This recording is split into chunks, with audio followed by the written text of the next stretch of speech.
Hello दोस्तों, मैं संजय चौधरी आज फिर से हमारे channel the burning issue of India में हाजिर हूं और आज मैं डिस्कस करूंगा दैनिक जागरण का एडिटोरियल कोई। और इस पेज में जो डिस्कस करूंगा वो है बेसिकली रोहिंग्या मुसलमान से संबंधित मुद्दा। तो इस एडिटोरियल का टाइटल है मजहबी रूप लेता मानवीय संकट। तो दोस्तों, संयुक्त राष्ट्र की 2013 में जो प्रकाशित रिपोर्ट थी उसमें रोहिंग्या मुसलमानों को विश्व के सबसे पीड़ित अल्पसंख्यक समुदाय में से बताया है।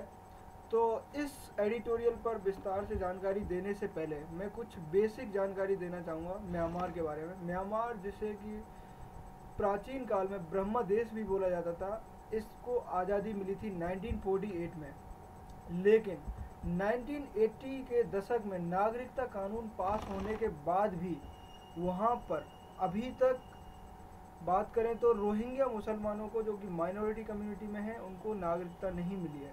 वैसे तो वहाँ पे बौद्ध समुदाय जो कि मेजॉरिटी कम्युनिटी है, उसके अलावा एक पंथ समुदाय भी है जो कि मुस्लिम माइनॉरिटी है, वो चीन से माइग्रेट करके म्यांमार में आए हैं।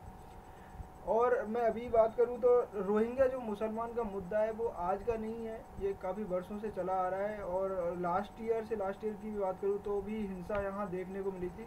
लेकिन रिसेंट जो हिंसा और विस्थापन की समस्या म्यांमार में देखने को मिल रही है, उसका रीज़न है 25 अगस्त को ARMS यानी कि अराकान रोहिंग्या मुक्ति सेना ने पुलिस और सेना के ठिकानों पर हमला कर दिया।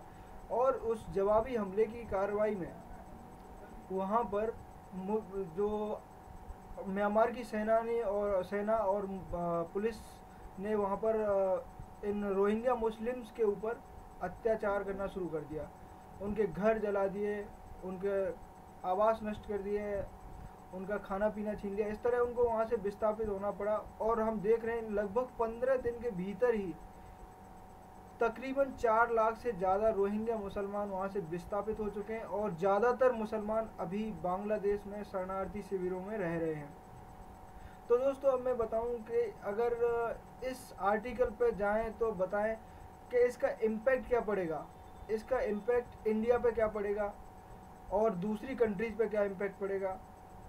तो इसमें इंडिया की बात करूँ तो इस पर इंडिया का बहुत सारा इम्पैक्ट पड़ने वाला है। जैसे शरणार्थी की समस्या है, एक बहुत ही विकराल समस्या है। एक्चुअली इंडिया ने अब तक काफ़ी कम्युनिटीज़ को एब्जॉर्व कर लिया है, क्योंकि इससे पहले मैं बात करूँ तो बांग्लादेश से जो 1971 में शरणार्थी आए थे वो भी इंडिया में ही शरण ले रखे हैं।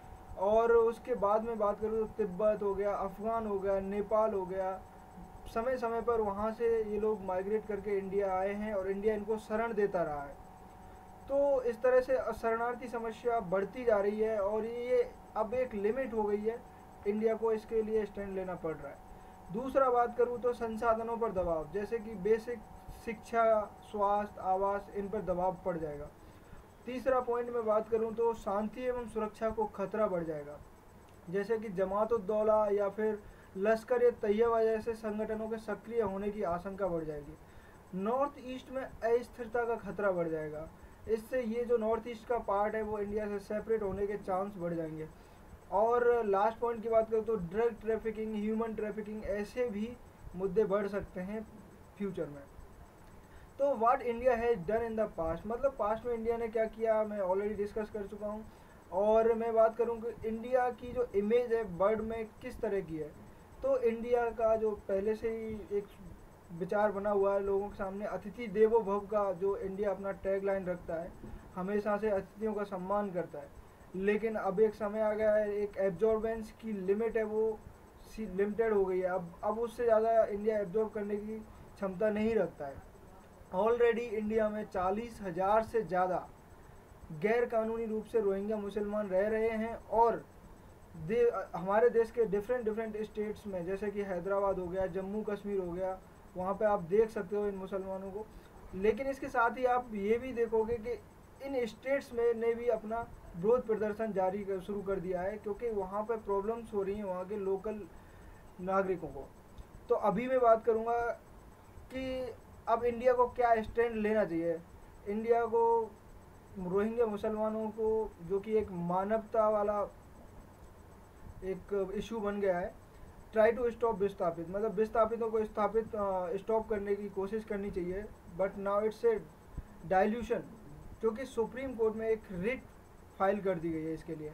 और इंडिया को एक दूरदर्शिता का यहाँ पर अपना सोच प्रदर्शित करते हुए वहाँ पर डेवलपमेंटल वर्क में अपना गतिविधि बढ़ाना चाहिए।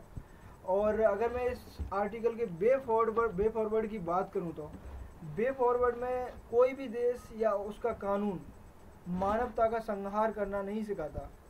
और अब जो देश विदेश के नेताओं ने इस मुस्लिम समस्या को इस समस्या को जो मुस्लिम समस्या नाम दिया है, उसे मजहबी ना बनाकर मानवीय समस्या के रूप में देखना चाहिए। और अभी हालात ऐसे हैं कि अंतर्राष्ट्रीय समुदाय को एकजुट होकर इस इशू को सुलझाने का कोशिश करना चाहिए। और हालांकि भारत जैसा देशों की सीमा पार आतंकवाद से जो जूझ रहा है, उसे भी उस समस्या के समाधान के लिए अल्टरनेट ढूंढना चाहिए और लॉन्ग टर्म सॉल्यूशन सजेस्ट करने चाहिए म्यांमार के लिए। तो दोस्तों, इस आर्टिकल में मैंने मैक्सिमम पॉइंट कवर कर लिए हैं। Thank you so much. और इसी के साथ मैं एक रिक्वेस्ट फिर से करूँगा, प्लीज़ इस चैनल को शेयर करें, लाइक करें, सब्सक्राइब करें। Thank you once again.